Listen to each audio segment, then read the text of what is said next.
Hi, I'm Sanjay. என்ன சஞ்சய் ராமசாமி யாரு இவரு யாருக்கிட்ட விடுற? டிராவிட் எராக்கு அப்புறம்னாச்சும் பிசிசிஐல ஒரு மாற்றம் வரும் அப்படின்னு சொல்லி நம்ம காத்துக்கிட்டு இருந்தா இங்க ப்ராப்ளம் டிராவிட் இல்ல பிசிசிஐயே ப்ராப்ளமா தான் இருக்கு அப்படின்னு சொல்லி இப்பதான் நம்மளுக்கு தெரியுது. என்னடா பண்ணி வச்சிருக்கீங்க அப்படின்ற மாதிரி தான் இருக்கு. சுப்மன் கில்லுக்கு கேப்டன்சியை தூக்கி கொடுத்துருக்கானுங்க. இதை பத்தி கண்டிப்பா பேசி ஆகணும். என்ன நடக்குது, எதுக்காக சுப்மன் கில்லுக்கு கேப்டன்சி கொடுத்துருக்காங்க பிசிசிஐ, இந்த சீரீஸ்ல அவரோட டிசர்வ்டான பிளேயர்ஸ் யாருமே வந்து இல்லையா கேப்டன்சிக்கு, அண்ட் ஓவராலாவே இவங்க இப்ப எடுத்து வச்சிருக்க இந்த ஜிம்பாவே சீரீஸ் ஸ்குவாடை வந்து கொஞ்சம் டீடைல்டா வந்து பார்த்து ஒரு கேள்வியை வந்து கேட்போம். வாங்க கைஸ் வீடியோக்குள்ள போலாம். ஓகே, ஃபர்ஸ்ட் ஆஃப் ஆல் இந்த பிரச்சனைக்கெல்லாம் போறதுக்கு முன்னாடி இந்த T20 வேர்ல்ட் கப் பத்தி ஒரு சில வார்த்தைகள் வந்து பேசி ஆகணும். ஆப்கானிஸ்தான் என்ன கிரிக்கெட் கைஸ் ஆடுறாங்க. இந்த வேர்ல்ட் கப்ல அவங்களோட அப்ரோச்சே வந்து டிஃப்ரெண்டா தெரியுது. எஸ், இதுக்கப்புறம் அவங்க வந்து ஜெயிச்சு ஃபைனல்ஸ் போறாங்களா அதெல்லாம் வந்து விட்டுருங்க. இவ்வளவு தூரம் வந்திருக்கதே வந்து பெரிய விஷயம், பெரிய அச்சீவ்மெண்ட் அப்படின்னு தான் சொல்லணும். அப்புறம் எல்லாரும் இந்தியா வந்து ஆஸ்திரேலியா ரிவெஞ்ச் எடுத்துட்டாங்க, 2023க்கு சம்பவம் செஞ்சுட்டாங்க அப்படின்றாங்க. இதெல்லாம் என்ன பெரிய ரிவெஞ்சு? 27th நடக்க போறது தான் பெரிய ரிவெஞ்சு.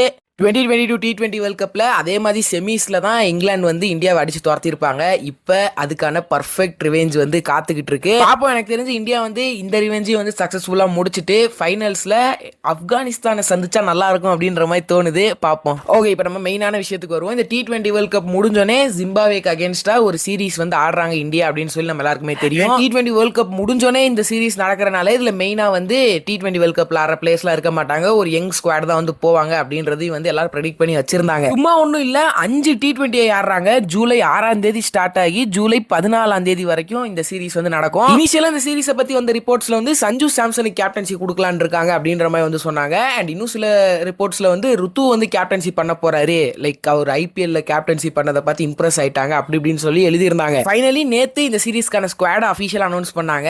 அதுல கில் கேப்டன் அப்படின்னு சொல்லி கன்ஃபார்மே வந்து பண்ணிட்டாங்க.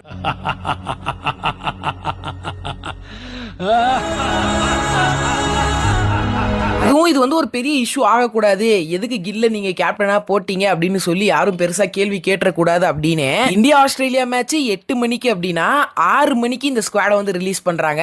ஏன்னா இது வந்து அப்படியே அந்த 2 மணி நேரத்துல கடந்து எல்லாரும் இந்தியா ஆஸ்திரேலியா மேட்சை பத்தி பேச ஆரம்பிச்சிருவாங்க அப்படின்ற ஒரு நோக்கத்துக்காண்டி இதை வந்து செஞ்சிருக்கானுங்க. ஓகே, ஃபர்ஸ்ட் ஆஃப் ஆல் நம்ம ஸ்குவாடை வந்து பார்க்க ஆரம்பிப்போம். Shubman Gill vice captain, Yashasvi Jaiswal, Ruturaj Gaikwad, Abhishek Sharma 4 openers வந்து எடுத்து வச்சிருக்கானுங்க. இதுவும் ஒரு காரணம் ஏன் சுப்மன் கில்ல கேப்டனா போட்டாங்க அப்படின்றது லேட்டர் ஆன் திஸ் வீடியோல பார்ப்போம். அண்ட் அப்படியே பாத்தீங்கன்னா ரிங்கு சிங், சஞ்சு சாம்சன், த்ருவ் ஜுரல், நிதிஷ் ரெட்டி, ரியான் பராக், வாஷிங்டன் சுந்தர், ரவி பிஷ்னாய், ஆவேஷ் கான், கலீல் அகமது, முகேஷ் குமார், துஷார் தேஷ் பாண்டே. இந்த ஸ்குவாடை பார்த்தோன்னா யாருக்கு கோவம் வந்துச்சோ இல்லையோ நம்ம வருண் சக்கரவர்த்திக்கு பயங்கரமா கோவம் வந்திருக்கு. அவர் பாட்டுக்கு இன்ஸ்டாகிராம்ல I wish I had a PR agency அப்படின்ற மாதிரி ஒரு ஸ்டோரி வச்சு விட்டாரு. அண்ட் அந்த ஸ்டோரியை அவர் கொஞ்ச நேரத்தையும் வந்து எடுத்துட்டாரு. பட் அடுத்து எல்லாரும் ஸ்கிரீன்ஷாட் எடுத்து ஷேர் பண்ண ஆரம்பிச்சிட்டாங்க.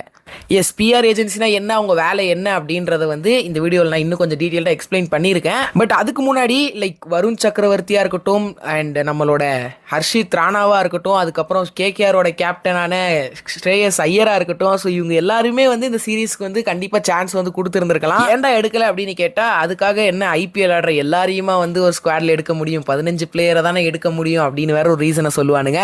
ஓகே, இப்போ நம்ம வருண் சொன்ன அந்த PR ஏஜென்சிக்கு வந்து வருவோம். உண்மையிலேயே இவங்க ஸ்குவாட் செலெக்ஷனுக்கு ஒரு பெரிய ரோலை வந்து பிளே பண்றாங்களா அப்படின்னு கேட்டா டைரக்டா எஸ்னு சொல்ல முடியாது, ஆனா இன்டைரக்டா ஒரு பெரிய ரோலை பிளே பண்றாங்க. சோ பிஆர்னா பப்ளிக் ரிலேஷன். இப்போ ஒரு பிளேயரோட பப்ளிக் ரிலேஷனை வந்து இவங்க மெயின்டைன் பண்றது தான் இவங்களோட வேலை. சில பிளேயர்ஸ் இதுக்காகவே இந்த ஏஜென்சிங்களுக்கு வந்து காசு கொடுத்து இவங்களை வந்து வச்சுக்குவாங்க. இந்த பிஆர் ஏஜென்சியோட வேலை என்னன்னா அந்த பிளேயர் என்ன பண்ணாலும் அதை வந்து வெளியே வந்து பெருசா வந்து சொல்லணும். லைக் இப்போ ஒரு பெரிய பிளேயர்ஸ் லைக் ரோஹித், விராட் அவங்கள மாதிரி எல்லாம் எடுத்துக்கிட்டீங்கன்னா எஸ் அவங்களுக்கும் பிஆர் இருக்குதான், ஆனா அவங்க ஒரு விஷயத்த பண்றாங்கன்னா அவங்க ஃபேன்ஸே வந்து அதை ஊதி பெருசாக்கிடுவாங்க. அவங்களுக்கு அந்த பிஆர் அப்படின்றது வந்து அவ்வளவா தேவைப்படாது. ஆனா அதையும் மீறி சில பிளேயர்ஸ், பெரிய பிளேயர்ஸே வந்து அதை வந்து பயங்கரமா யூஸ் பண்றாங்க. வளர்ந்து வர பிளேயர்ஸுக்கு வந்து பெரிய அளவுக்கு ஃபேன் பேஸ் இருக்காது, ஒரு மினிமலான ஃபேன் பேஸ் தான் வந்து இருக்கும். பட் அவங்களுமே வந்து லைக் அந்த பெரிய பிளேயர்ஸ் மாதிரி போர்ட்ரே பண்ணணும்னா பிஆர் ஏஜென்சி தேவை. லைக் இப்போ ரீசெண்டாக கூட சுப்மன் கில் ஏதோ டிசிப்ளினரி இஷ்யூ அப்படின்னு சொல்லி ஒரு ரூமரை வந்து கிளப்பி விட்டாங்க. அதுவுமே வந்து பிஆர் ஆக்டிவிட்டியா கூட இருக்கலாம். பிகாஸ் கில் வந்து ரொம்ப நாளா அந்த லைம் லைட்ல இல்லாம வந்து இருந்தாரு. லைக் ருத்து வந்து கீப்பிங் பண்ணாரு, அதை வந்து ஒரு பெரிய விஷயமா பேசினாங்க. ஆனா இந்த பக்கம் கில் வந்து அந்த லைம் லைட் வந்து அவர் கிடைக்காம இருந்துச்சு. ஸோ இது மூலியமா கில்லை பத்தி எல்லாரும் ரொம்ப பேசினாங்க. ஐயோ அவர் இப்படி பண்ணிட்டாரு அப்படி பண்ணிட்டாருன்னு. அண்ட் லேட்டர் அது ரூமர்னு வேற அவரே வந்து கன்ஃபார்மும் பண்றாரு. ஸோ இதெல்லாம் பாக்குறப்ப வளர்ந்து வர பிளேயர்ஸுக்கு வந்து இந்த பேட் பிஆர் ஏஜென்சி அவங்க வந்து ஒரு பெரிய ரோல் வந்து பிளே பண்ணிக்கிட்டு இருக்காங்க. ஓகே முகில, இது எப்படி ஸ்குவாடை வந்து அஃபெக்ட் பண்ணும், இவங்களை ஸ்குவாட்ல எடுக்கலாமா வேணாமா அப்படின்றது எப்படி இந்த பிஆர் ஏஜென்சி வந்து பிளே பண்றாங்க அப்படின்னா, எஸ் நான் ஆல்ரெடி சொன்ன மாதிரி இன்டைரக்டா தான் அவங்க வந்து பிளே பண்ணுவாங்க. எக்ஸாம்பிளுக்கு அகைன் கில்லே எடுத்துக்குவோமே. இப்ப கில்ல பாத்தீங்கன்னா அவர் தான் பிரின்ஸ், இந்தியன் டீமோட பிரின்ஸ் அப்படின்றாங்க. அண்ட் அடுத்த கிங் அப்படின்றாங்க. இந்த பட்டத்தெல்லாம் யாரு கில்லுக்கு வந்து கொடுத்தா? லைக் கிங் கோலி அப்படின்னு சொல்லி ஃபேன்ஸ் வந்து கொடுத்தாங்க, ஹிட்மேன் சொல்லி ஃபேன்ஸ் வந்து கொடுத்தாங்க, தலை அப்படின்னு சொல்லி ஃபேன்ஸ் வந்து கொடுத்தாங்க. இவருக்கு பிரின்ஸ் அப்படின்றத ஃபேன்ஸ் கொடுத்தாங்களா? எஸ், இங்கேயும் பிஆர் வந்து ஒரு ரோலை பிளே பண்ணுது. அதை வந்து அந்த பிரின்ஸ் அப்படின்ற வார்த்தையை ஊதி ஊதி பெருசாக்கி இப்ப இந்தியன் டீமோட பிரின்ஸ் இந்தியாவை லீட் பண்றாரு அப்படின்னு சொல்லி நீங்க ஜிம்பாவே சீரீஸ்க்கு வந்து ப்ரொமோஷன் பண்ணலாம். ஸோ வியூவர்ஷிப் ஏறும். ஸோ பிரின்ஸ் கிங்கா மாறக்கூடிய நேரம் அப்படி இப்படின்னு சொல்லி ஹைப்பை ஏற்றலாம். ஸோ அதுக்கான முக்கியமான காரணம் வந்து பிஆர் ஏஜென்சிஸ் தான். ஸோ அவங்க கில்லை இந்த நிலைமையில வச்சிருக்கனால தான் இப்போ கில் வந்து ஸ்குவாட்ல கேப்டனா போயிருக்க கூட வாய்ப்புகள் அதிகமா இருக்கு.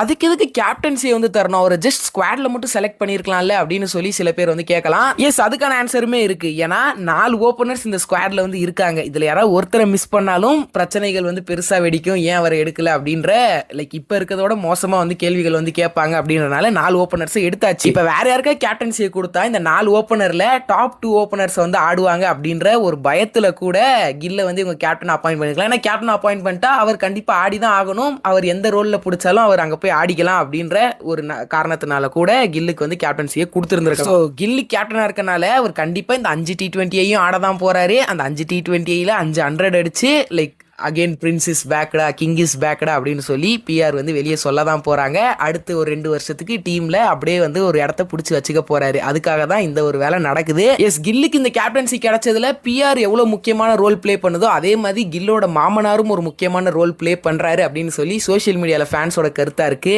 உங்களுக்கு என்ன இதை பத்தி தோணுது அப்படின்றத மறக்காம கமெண்ட்ஸ்ல சொல்லுங்க. எல்லாவும் பார்த்துப்பா. ரொம்ப நன்றி. நீ என்னப்பா சிஎஸ்கே ஃபேனு, ருத்துக்கு கேப்டன்சி கிடைக்கல அப்படின்ற காண்டுல வந்து பேசுற அப்படின்னா, எஸ் காண்டுல தான் பேசுறேன். எதுக்கு ஏசியன் கேம்ஸுக்கு கேப்டன்சி சான்ஸ் வந்து கொடுத்தீங்க? சரி, அந்த கேப்டன்சி சான்ஸ்ல அவன் ஒழுங்கா பண்ணலனாலும் பரவாயில்ல, கோல்டு அடிச்சுட்டு வந்துட்டான். சரி, அதுக்கப்புறம்னாச்சும் கேப்டன்சில இருந்து கொடுக்காம இருந்திருக்கலாம். அயர்லாந்து சீரீஸ்க்கு வைஸ் கேப்டன் அனுப்புறது, ஆஸ்திரேலியா சீரீஸ்க்கு வைஸ் கேப்டன் அனுப்புறது, இதெல்லாம் செஞ்சு இப்ப எதுக்கு அவனை வந்து கில்லு கீழே ஆட வைக்கிறீங்க? சரி, கில்லு அப்படி என்ன கேப்டன்சி ரெக்கார்டு வச்சிருக்கான்? ஏதாவது பெருசா பண்ணானா? அண்டர் 19 வைஸ் கேப்டனா தான் இருந்தான். இந்த வருஷம் ஐபிஎல்ல ஜிடியோட ஃபுல் ஃபிளெஜ் ஸ்குவாட், அவங்களுக்கு எந்த ஒரு பிளேயரும் இன்ஜுரி கூட ஆகல. அந்த ஸ்குவாடை வச்சு அவன் 8th பொசிஷன்ல தான் வந்து முடிச்சான். ஆனா இங்க ருத்துராஜ்ன்றவன் அவன் ஸ்குவாட்ல பாதி பிளேயர்ஸை காணும். அதுவும் செகண்ட் ஹாஃப்ல முக்கியமான பவுலர்ஸ் யாருமே வந்து இல்ல. அது அவங்கள வச்சுக்கிட்டு அதுவும் தோனி மாதிரி ஒரு கேப்டன் இருக்கு, அந்த இடத்த ஃபுல்ஃபில் பண்ற அந்த பிரஷரையும் வந்து எடுத்துக்கிட்டு இந்த அளவுக்கு அந்த டீம் வந்து கொண்டு வந்திருக்கான். அப்ப கோவம் வருமா வராதா? ஓகே, ருத்துவை கூட விட்டுறலாம். இந்த பக்கம் ஸ்ரேயஸ் ஐயர் ஐபிஎல் டிராஃபி அடிச்சு கொடுத்துருக்கான், ஒரு இந்தியன் கேப்டன். அவரை கூட நீங்க கன்சிடர் பண்ணல. இன்ஃபேக்ட் ஸ்குவாட்ல கூட அவரை எடுக்கல. ஏன்னா எடுத்த கேப்டன்சி வந்து கொடுக்கணும். ஸோ அந்த பயத்துல கூட ஸ்ரேயஸ் ஐயரை எடுக்காம இருந்திருக்கலாம். கேட்டா அவரை நாங்க வந்து சீனியர் டீமுக்கு வந்து பாக்குறோம் அப்படின்ற மாதிரி சொல்லி முடிச்சிருவானுங்க. சத்தியமா ருத்துக்கு ஒரு அட்வைஸ் கொடுக்கணும்னா, இந்த சீரீஸ் ஆடாதீங்க ருத்து, அடிச்சாலும் ஜிம்பாப்வே மேல அடிச்சேன்னுவானுங்க. இங்க ஆடுறதே வேஸ்ட். பேசாம 2 மாசம் ஐபிஎல் மட்டும் ஆடுங்க, தலை மாதிரி போதும். ஏன்னா என்ன பண்ணாலும் உங்களுக்கு வந்து பத்தாது போல. உங்களுக்கும் இதே தான் ஃபீல் ஆயிருக்கும் நான் நினைக்கிறேன் கைஸ். டிராவிடரா முடிஞ்சிருச்சு, இதுக்கப்புறம் மாறிடும். இந்தியன் டீம்ல நல்ல பிளேயர்ஸுக்கெல்லாம் சான்ஸ் தருவாங்க அப்படின்னு சொல்லி நம்மளும் வெயிட் பண்ணி தான் பாக்குறோம். ஆனா இங்க ஒன்னும் மாறுற மாதிரி தெரியல. எவ்வளவு சொன்னாலும் இந்த ஸ்குவாடை பத்தி நீங்க நினைக்கிறீங்க? உங்களோட ஹானஸ்ட் ஒப்பீனியன் வந்து கமெண்ட்ஸ்ல சொல்லுங்க. அண்ட் இந்த வீடியோ நிறைய பேருக்கு ஷேர் பண்ணுங்க. பிகாஸ் இதை வந்து நம்ம பேசி ஆகணும், இல்லைன்னா இவனுக்கு இதுக்கு மேல பண்ணிக்கிட்டே இருப்பானுங்க. ஸோ ஷேர் பண்ண மறந்துடாதீங்க. பின்னாடி லைக் கொடுத்துருங்க. சேனலுக்கு புதுசாக இருந்தால் சப்ஸ்கிரைபும் பண்ணிக்கோங்க. இன்னும் வந்து அவங்க எல்லாரையும் பார்க்குறேன். Bye guys.